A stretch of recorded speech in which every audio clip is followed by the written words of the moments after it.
வணக்கம் மக்களே. 50% மக்களோட ரேஷன் கார்டு வந்து பார்த்தீங்கன்னா நீக்கப்பட்டிருக்கு.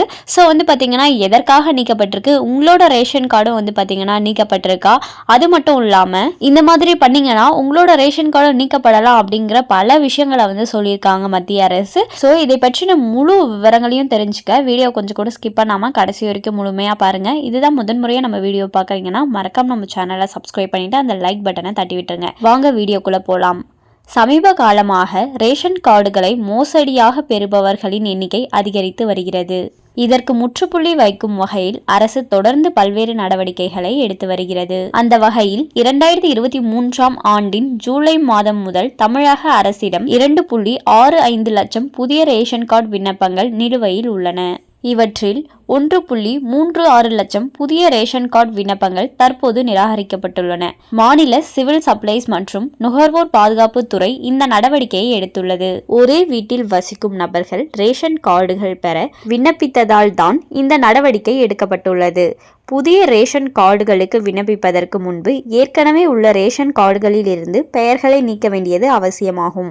உதாரணமாக, திருமணத்திற்கு பிறகு ஒருவர் வீட்டை விட்டு வெளியேறும் போது அவருடைய பெற்றோரின் ரேஷன் கார்டுகளில் பெயர் நீக்கம் செய்யப்பட வேண்டும். அதோடு திருமண பதிவு சான்றிதழ்களும் புதிதாக திருமணமாகி ரேஷன் கார்டு பெறுபவர்களுக்கு முக்கியம். ரேஷன் கார்டு வைத்திருப்பவர்களுக்கு பொங்கல் பரிசு, பண உதவி, வெள்ள நிவாரண நிதி மற்றும் இதர அரசாங்க சலுகைகள் கிடைக்கின்றன.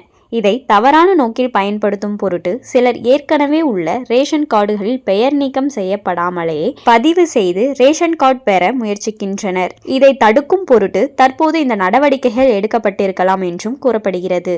அதோடு ஒரே குடும்பத்தை சேர்ந்த சில விண்ணப்பதாரர்கள், அதுவும் தனித்தனி LPG இணைப்பு இல்லாதவர்கள் புதிய கார்டுக்கு விண்ணப்பிப்பதாக தகவல்கள் வெளியாகியுள்ளன.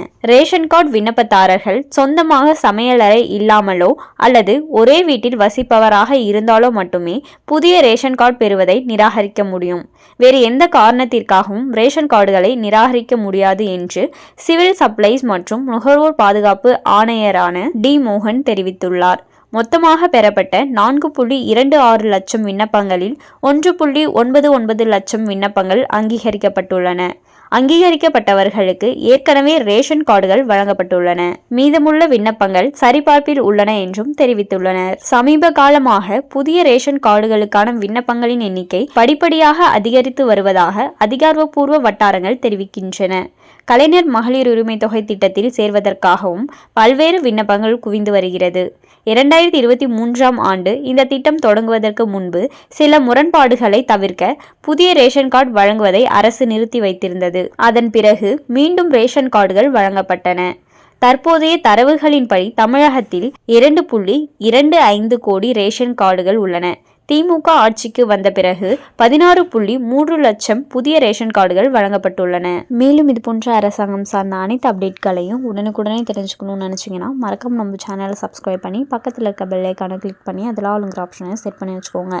அப்போ தான் நம்ம அப்லோட் பண்ணுற வீடியோ உடனுக்குடனே உங்களுக்கு நோட்டிஃபிகேஷனாக வந்து சேரும். அது மட்டும் இல்லாமல் அந்த லைக் பட்டனை தட்டி விட்டுருங்க. தேங்க்ஸ் ஃபார் வாட்சிங்.